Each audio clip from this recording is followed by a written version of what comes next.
Բարև ձեզ, Factor TV հյուրը պատմաբան հրապարակախոս մարտական եղբայրության անդամ Հրանտ Տեր-Աբրամյանը, ողջույն։ Բարև ձեզ։ Շնորհակալություն Factor TV գալու համար։ Ձեզ շնորհակալություն։ Մարտական եղբայրությունը կուսակցություն է ստեղծում եւ նշել եք, որ քաղաքական դաշտը ըստեյության պետք է բաժանվի երկու մասի, մի կողմում Հայաստանի անկախության թշնամիներն են, մյուս կողմում անկախության պաշտպանները եւ ժողովուրդը այս ընտրանքը պետք է կատարի, իհարկե սա սահմանադրության համատեքստում էր ասված, բայց կխնդրեի նշեք ինչ վտանգ եք տեսնում Հայաստանի անկախությանը, որ ստեղծելով քաղաքական ուժ նման տարանջատմամբ եք սկսում հանդես գալիս։ Շատ լավ, Ռոբերտ ջան, նախ սկսենք այդ կուսակցության մասին լուրից, հա, մի փոքր մեկնաբանեմ։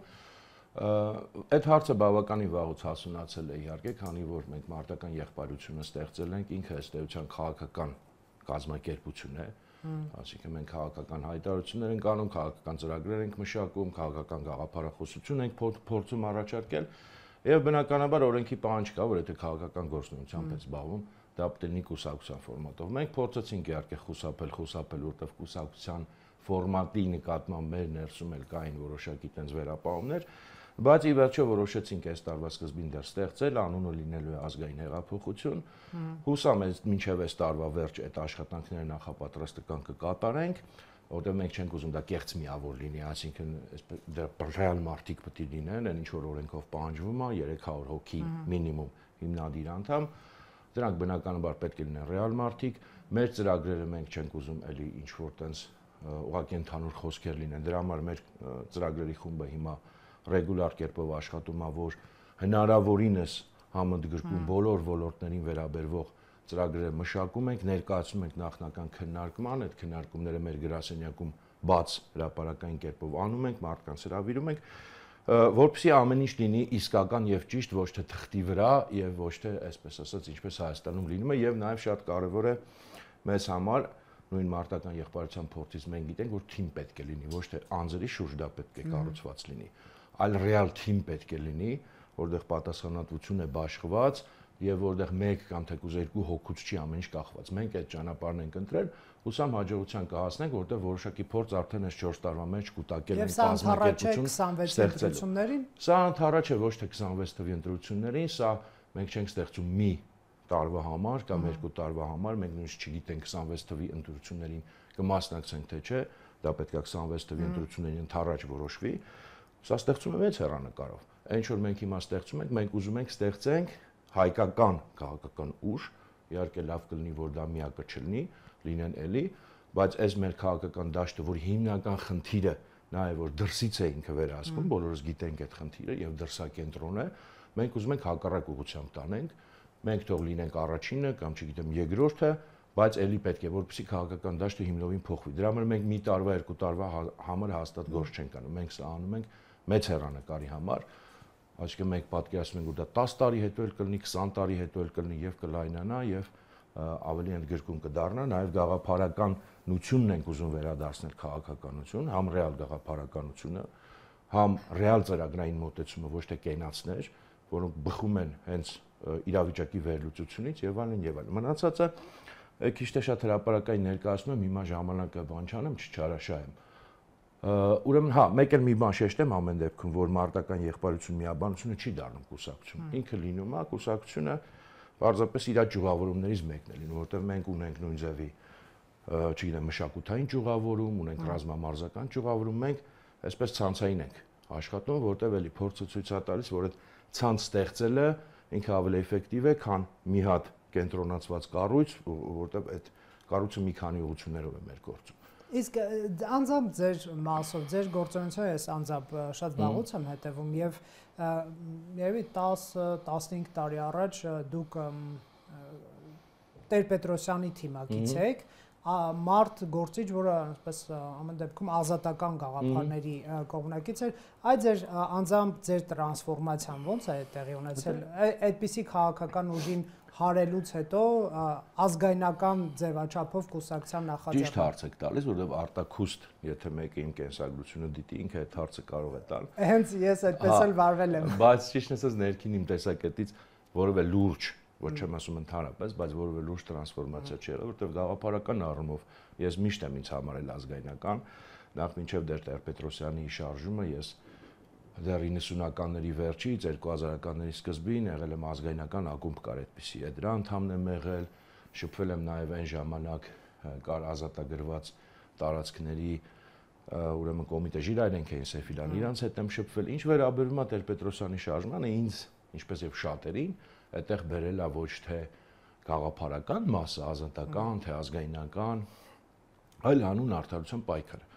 Եթե դուք հիշեք հատկապես Շատ կնեք միացել եք նախկին իշխանությունների դեմ պայքարելու ինչպես եւ շատ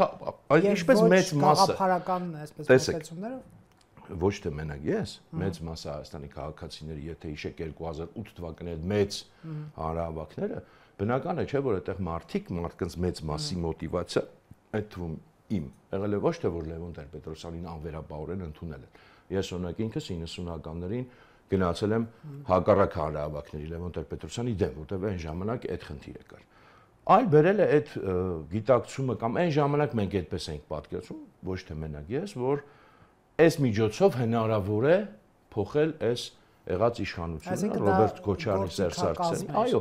եւ եմ ասում, եթե հիշեք, հաստատ մենակ ես չէի այդպեսի։ Հետագայում ես փորձել եմ այդ ճանապարհով հնարավորինս մինչև վերջ գնալ, որտեղ այն ժամանակ ես համարել եմ, ինչպես եւ շատ շատերը մեր հայրենակիցների, որ այս եղած համակարգը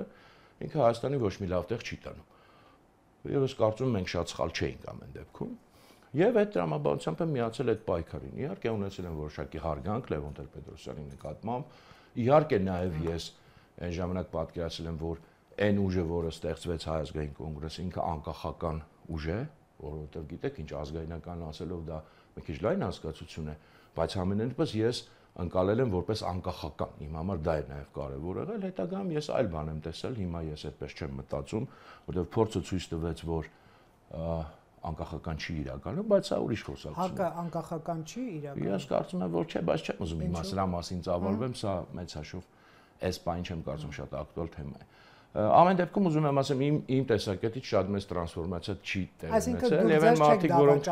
շեղվելով մտնում են, մարդիկ, որոնք ինձ ճանաչում են, այսպես ասեմ, շատ ավելի վաղ տարեկից, իրանք գիտեն, որ ես միշտ այս գաղափարը, հա, եւ իդեպ, ես էլ շեշտեմ, որ դե գիտեք, ես շատ եմ հրապարակվել այդ տարիներին, նույն Լևոն Տեր-Պետրոսյանից թե կուսակցության հարող կայքում, օրինակ Իլուրում կամ չգիտեմ նույն հայկական ժամանակում, եթե ուշադիր լինեք իմ հոդվածներին, այդտեղ նախ ես միշտ շեշտել եմ, որ ես ազգայնական եմ, եւ ես այդ գաղափարները նաեւ զարգացրել եմ այդ համատեքստում, այսինքն այդտեղ բան չկա, նույնիսկ ազգային կոնգրես ընդունվելուց ես երբ որ գրել եմ հոդված, որ ինչու եմ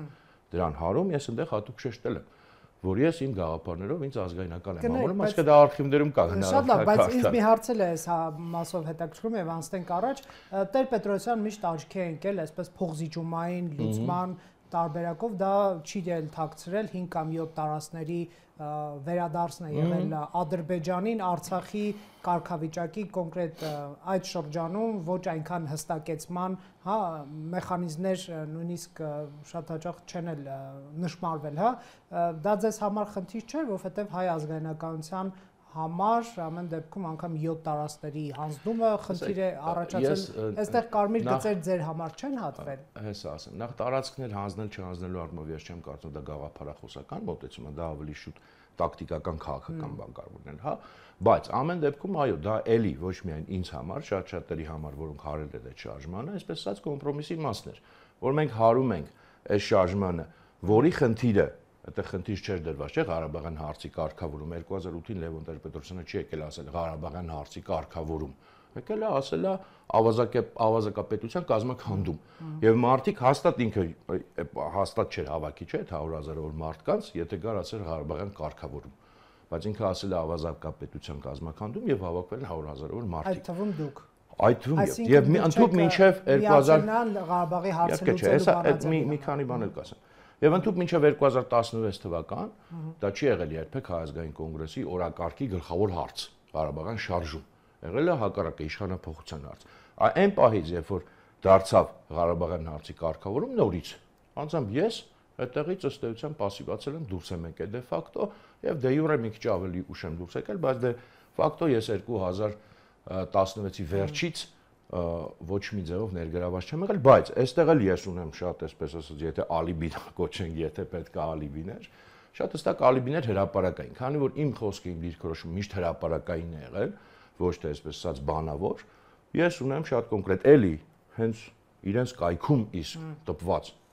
ոչ թե մեկ, այլ մի քանի հրապարակումներ, հենց Ղարաբաղյան խնդրին նվիրված, եւ 2016-ին հատկապես երբ որ ապրիլյան պատերազմը եղավ, բայց մինչեւ էդ էլ ես գրել եմ, հրապարակել եմ այդ թվում իրենց կայքում, որ էլի կարող եք բացել կարդալ եւ տեսնել, որ այդ հատկապես այդ իմ դիրքորոշումը ոչ մի բանով մեծ հաշվով չի տարբերում այսօրվա դիրքորոշումից, դա ցույց թղթի վրա արձանագրված է եւ քանի որ դա նաեւ տպվել է իրենց կայքում, այսինքն մեծ հաշվով իրենք խնդիր չեն ունեցել, չեն ասել, որ ինչի է մեր կայքում sense բան տպվում, այդ առումով ես լրիվ այսպես ասած իմ խիղճը մաքուր է, որտեղ իմ դիրքորոշումը շատ հստակ ֆիքսված է գրավոր։ Մարդիկ կարող են գնալ, կարդալ, ստուգել, չգիտեմ, հղումներ կարող եմ տալ, որ տեսնեն, որ հենց Ղարաբաղի մասով ինչ եմ ես ասել, օրինակի համար 2015 թվականին, 2016 թվականին եւ ընդհանրապես իմ այդ բոլոր հրապարակումների մեջ ես կարծում եմ ոչ ոք չի կարող գտնել մի հրապարակում, որտեղ ես ասեմ, որ ես այս հարցում համաձայն եմ Լևոն Տեր-Պետրոսյանի հետ։ Ես Լևոն Տեր-Պետրոսյանի հետ համաձայն եմ եղել իշխանափոխության հարցում եւ ես այդպեսին մենակ չեմ եղել։ Եվ ոչ Ղարաբաղի 100 հազարավոր մեր հարցում։ Այո, եւ դա ֆիքսված է գրավոր։ Շատ լավ։ Տեսեք, հայաստանյան քաղաքական ուժերն այդ թվում իդեպ, այսպես ասենք, ազգայնական դիրքավորմամբ Հայաստանում շատ քիչ են այլ դիրքավորումներով ուժերը, հա, որն էլ իրեն սոցիալիստ է կոչվում, վերջում էլի ազգայնական է դառնում։ Սրանց շատ հաճախ, պարոն Տեր-Աբրամյան, հատուկ է եղել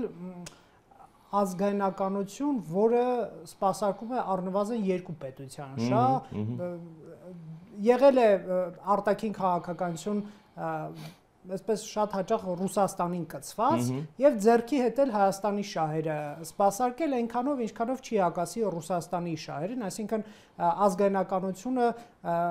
դրսևորվել է, եղել է հայակենտրոն, մինչև Կրեմլի պատի տակ հասնել է եւ երբ որ արդեն հարց է առաջացել Ադրբեջանի զենքի վաճառք եւ այլն, հա,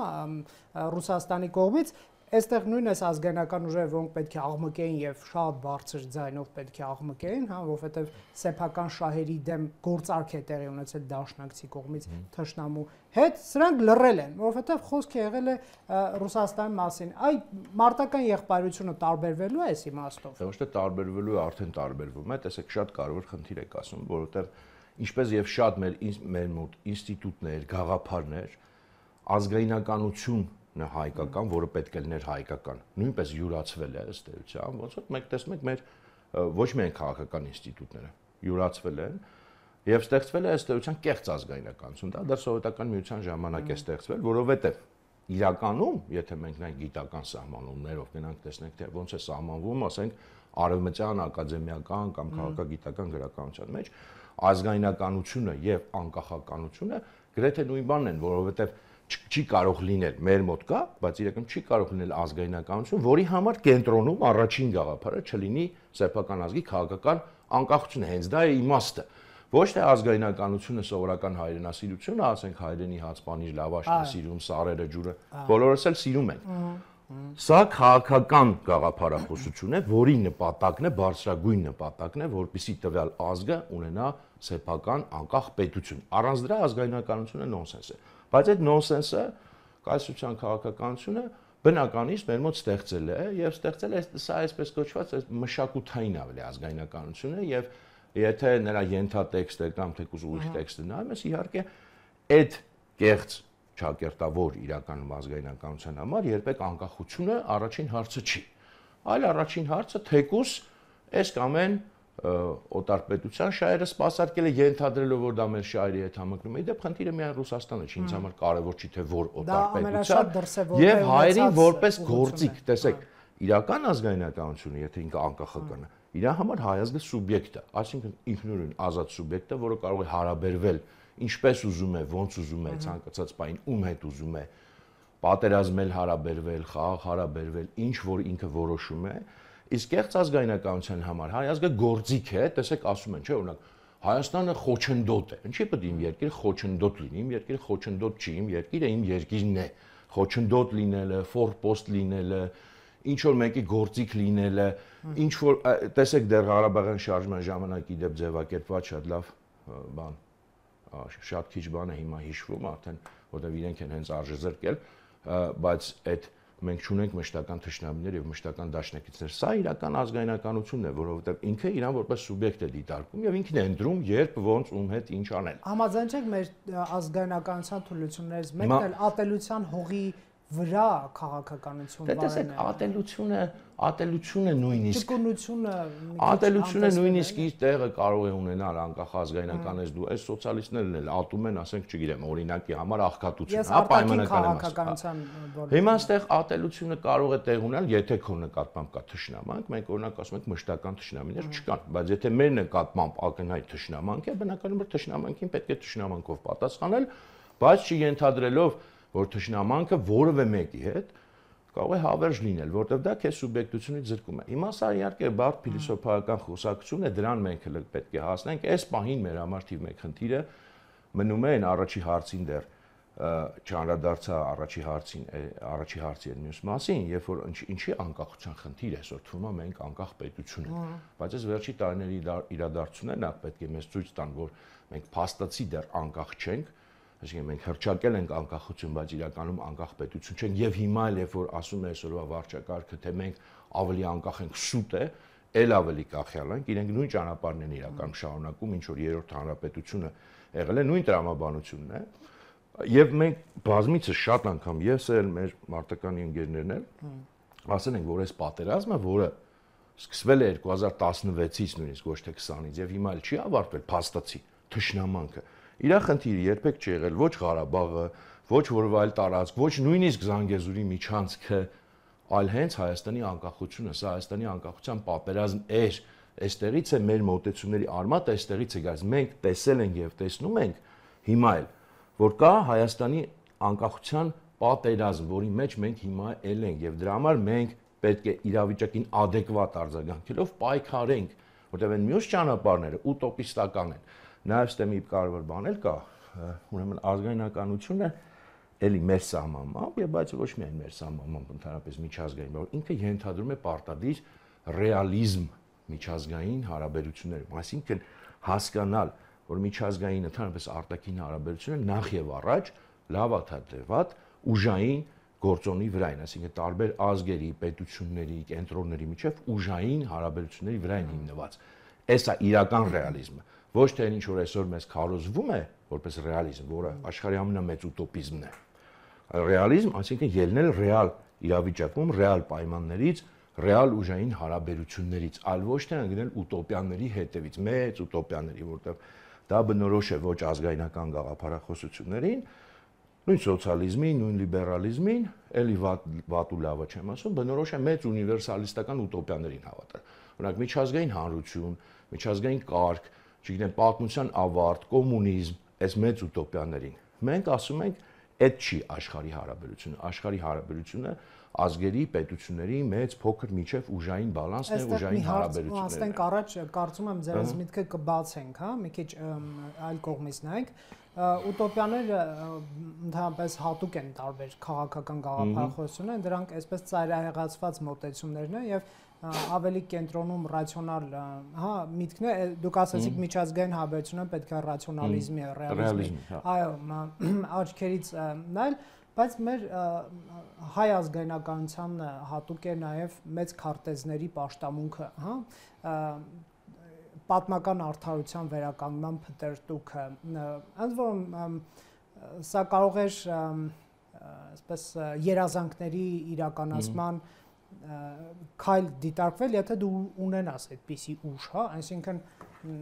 այսպես տարբեր քաղաքական հոսանքներ հենց այսօր էլ ունեն տարբեր քարտեզներ, ասենք Վիլսոնի Հայաստանի քարտեզ կամ Մեծ Հայաստանի կամ Արցախը միացյալ Հայաստանով 7 տարածքով եւ այլն Նախիջևան 1000 ու մի բան, հա, չեք կարծում, որ այսօրվա մեր իրավիճակը հենց ռեալիզմը հաշվի առնելով մեր պետության օրակարգը նաև 20 թվի պատերազմը Արցախի կորուստը հաշվի առնելով առաջիկա տասնամյակներում առնվազն պարոն Տեր-Աբրահամյան պետք է լինի, այսպես ասենք, խոշոր պատերազմներից խուսափելը չասեմ նվաստացման եւ ստորացման կամ խիստ զիջումների հաշվին փորձել դրանցից խույս տալ,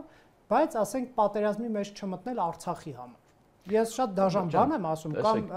կամ չգիտեմ, Ջավախքի կամ այսինքն մենք մեր ոտքերը մեկնենք վերմակի երկարությամբ, ինչքան էլ համարենք, որ իրոք մեր հետ անարդար է վարվել եւ այլն եւ այլն։ Այ եթե Փաշինյանի կոնցեպտը բերենք, դա իրական Հայաստանի գաղափարախոսությունն է։ Դուք այս հարցով ինչ գծի մեջ եք։ Իրական մոտ 3 հարց տվեցիք, հիմա ես փորձեմ գոնե մեկին պատասխանեմ, հա, շատ հետաքրքիր հարցեր են ընդ որում։ Հիմա սկսեմ վերջից։ Այսինքն շատ կարևոր բան կա, հենց կներեք, բայց այն ինչ որ դուք ասում եք, խուսափենք պատերազմից, այդտեղից սկսվում է իմ համար ուտոպիզմի ճանապարհը եւ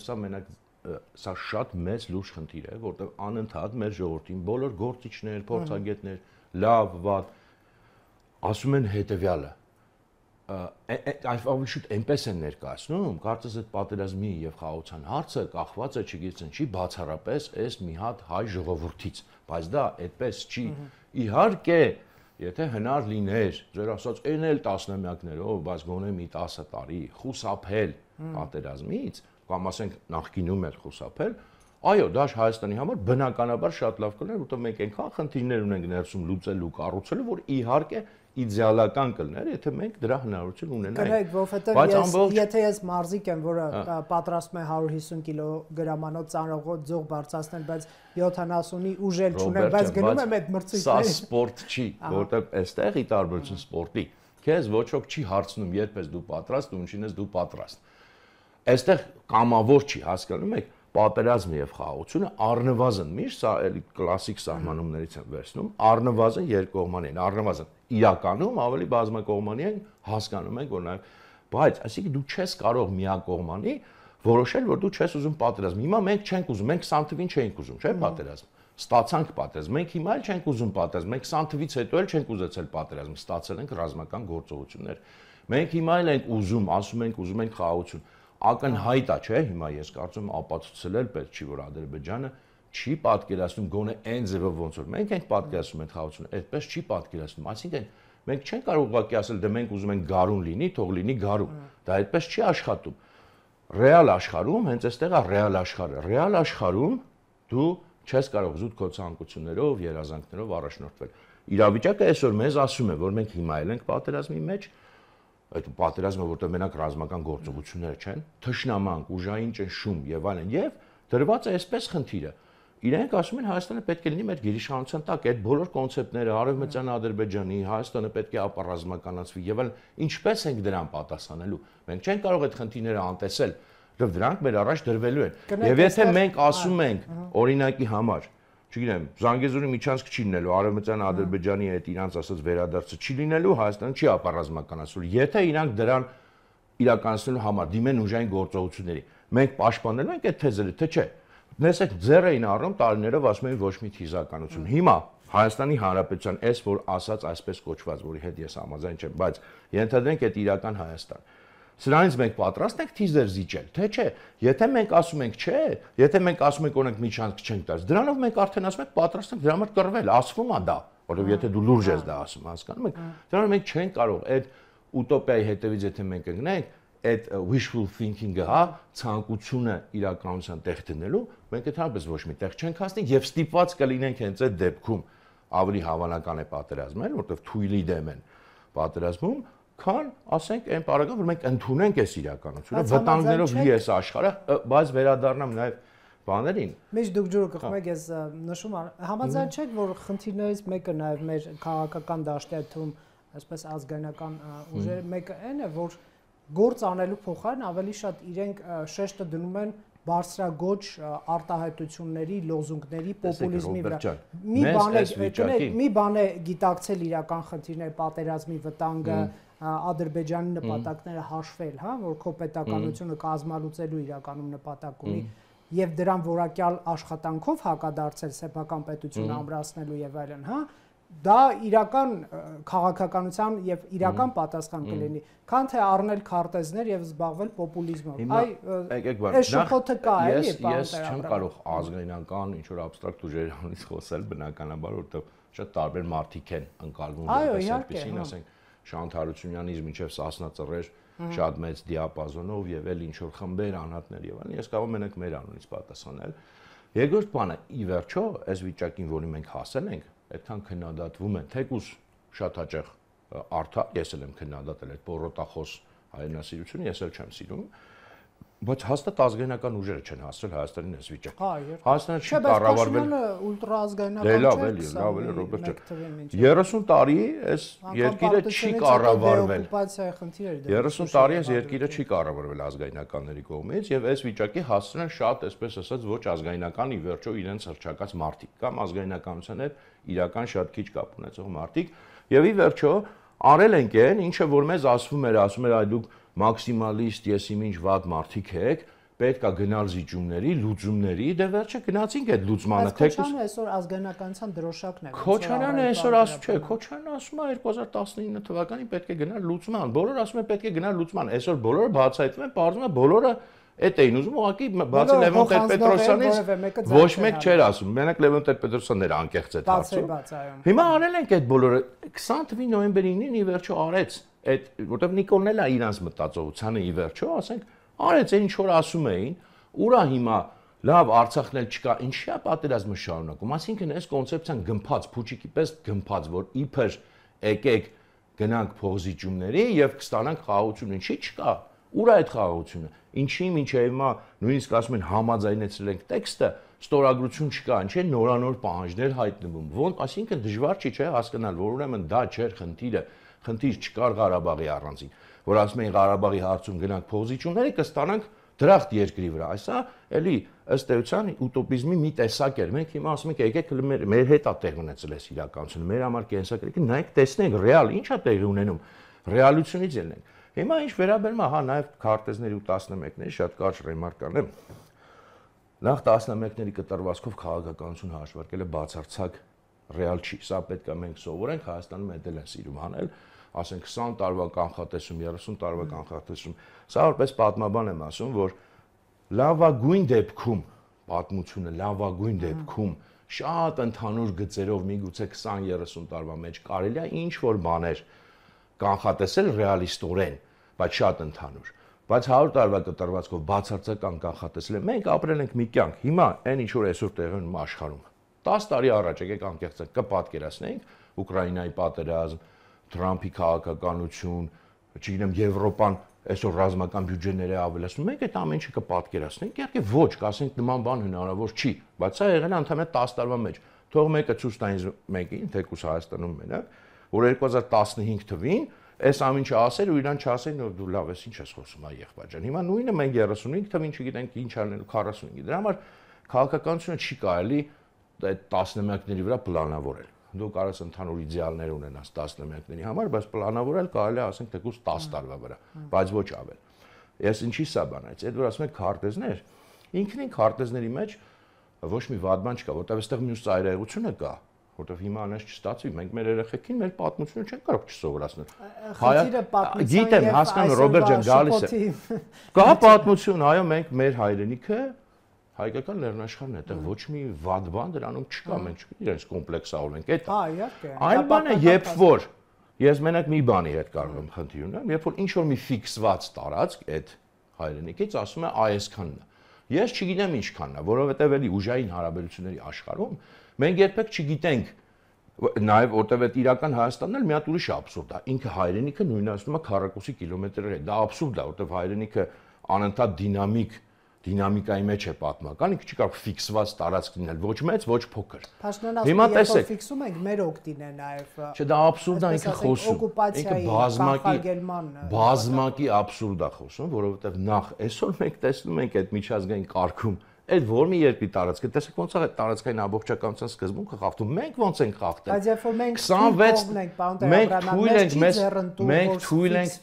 մենք շատ բան կարող է ձեռնտուներ, աշխարհի օրենքն է, մենք ապրում ենք համաշխարհային անկանոնության շրջանում, ասում ենք մեզ ձեռնտու։ Մեզ ձեռնտու ոչ ոք չի հարցնում, ասում է էս է աշխարհը։ Հիմա մենք 26 տարի այդ ոչ միջազգայինորեն ճանաչված տարածքները մեր վերահսկողության տակ են բալ։ Ես դες ասեմ 266 տարի էլ կպահենք, եթե պատերազմում հաղթենք, ոչ մեկ այս աշխարհում չի ասել մեր աչքի վերև ունք կա, չի ասել։ 26 տարի ով է մեզ ասել ինչ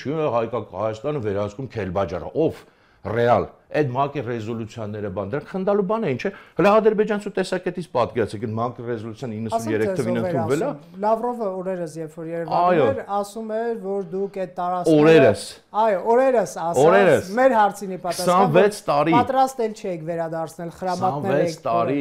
Հա, ինքը ասում է, դե բայց ինքը այդ իմաստով ճիշտ ասում, բա խրամատ եք փորում գնայիք, պահեիք, այդքան բան։ Ինքը ասում է, պահողեիք, պահեիք։ Եվ բոլորն են դա կարող չեն ասում բաց, բայց բոլորը դա նկատի ունեն, եւ Ամերիկա, եւ Ֆրանսիա, եւ ցանկացած երկիր, նայում ասում, հա, արել եք, մենք 26 տարի աչք ենք փակել, եկեք խոստովանենք, որ ամբողջ աշխարհը աչք է փակել, մեզ ոչ ռմբակոծել են, ոչ սանկցիա են մտցրել, ոնց որ ուրիշ պետությունների նկատմամբ նման դեպքերում։ Ոչ իմանալ, հանգիստ հարաբերվել են, ասեն դե գնացեք այդ հարցը կարգավորեք, ու դες տարիներով իրանք աղալիվ ասում չեն կարգավորում, չէ՞, ես դրա համար կռիվ սկսեցի։ Դե բայց այդ տեսակ իր տեսակետից ճիշտ է, չէ՞, ինքը ասում է, իրոք չեն կարգավորում, ինքն ասում է, դեռ չեք ուզում կարգավորեք։ Խափում եք ինձ, ինչքան կարելի է բանակցել։ Դե մեր դաշնակիցն էլ էր դա ասում։ Ահա, հիմա դաշնակիցին երբ որ ձեռ տվեց, ինքը ուզեց արդեն այդ իր խաղապահ զորքը ունենալ, այդ ժամանակ բանը լուծեց։ Հիմա խնդիրը հետևն է, որ մենք չգիտենք օրինակի համար Հայաստանը, դուք ասում եք Արցախ։ Էլի, տեսեք, Արցախի հայության իրավունքը նախ միջազգայինորեն ֆիքսված իրավունք է, դա դեռ մի կողմ թողած, դա առանձին խնդիր է։ Բայց մենք չգիտենք վաղը այս սահմաններով գծված Հայաստանի անվտանգության խնդիրը մեզ ուր է տանելու, որովհետև էլի մենք պետք է ընդունենք հաճախ շատ դաժան եւ վտանգավոր իրականությունը։ Այս Հայաստանի սահմանները անհնար է պաշտպանել, եթե լինի ռազմական գործողություն, դու ուղղակի ստիպված ես լինելու դա տեղափոխել թշնամու տարածք, որովհետև շատ նեղ տարածք է, հատկապես Վայոց-Ձորսյունի հատվածը։ Եթե դու դա փորձես պաշտպանես, դու դա կկորցնես, նույնիսկ եթե ունենաս աշխարհի ամենալավագույն, ամենապրոֆեսիոնալ, ամենահերոսական, ամենագաղափարական զորքը։ Չես կարողանա երկար պաշտպանությունը բերելու է պարտության։ Այդ պատահական չի, չէ՞ որ մտանք Քելբաջար եւ Աղդամ, որտեղ Ղարաբաղն էլ այլ կերպ հնարավոր չէր պաշտպանել։ Եթե դու չես տեղափոխում նեղ տարածքում թշնամու տարածք, թե հետո դու այնտեղ ինչ կանես։ Կամրապնդվես չես, ամրապնդվի դա էլ հարց։ Այսօր Ալիևը վերցել է, չէ՞ ջերմուկի բարձունքներ, բաց ինքը ասում է չեմ վերադարձնելու դրանք, որտեղ ռազմավարական նշանակությունն են։ Մենք ասում ենք մեր Հայաստանի տարածքն է, բայց չենք էլ պահանջում հետ։ Ինչու՞, որտեղ այդպես է, ուժի իրավունքն է։ Ռուսաստանը քանի շրջան է Ուկրաինայի, ասում իմն է։ Տեսեք, ամբողջ աշխարհով էլ խառնվել է, այսպես ասած, իրար սանկցիաներ եւ այլն, կարողանում է, անում է ցավոք սրտի հայ ժողովուրդ ջան, այդպեսին է աշխարհը իր արարումից մինչև իր կատարում մենք չենք ընտրել այս աշխարհը, մենք չենք ստեղծել։ Դե հենց դա է, քանի դեռ չենք կարողանում խոսել այդ թեմաներով, մեզ չեն հարցնում մենք ինչ ենք կարողանում։ Եթե վաղը մեր վրա հարձակվեն արդեն բաց է, այդ ռազմական գործողությունները սկսեն։ Դե տեսեք, պաշտպանվելու իրավունքը ոչ ոք չի։ Ռոբերտ ջան, բայց դա ուրիշ խնդիր կա։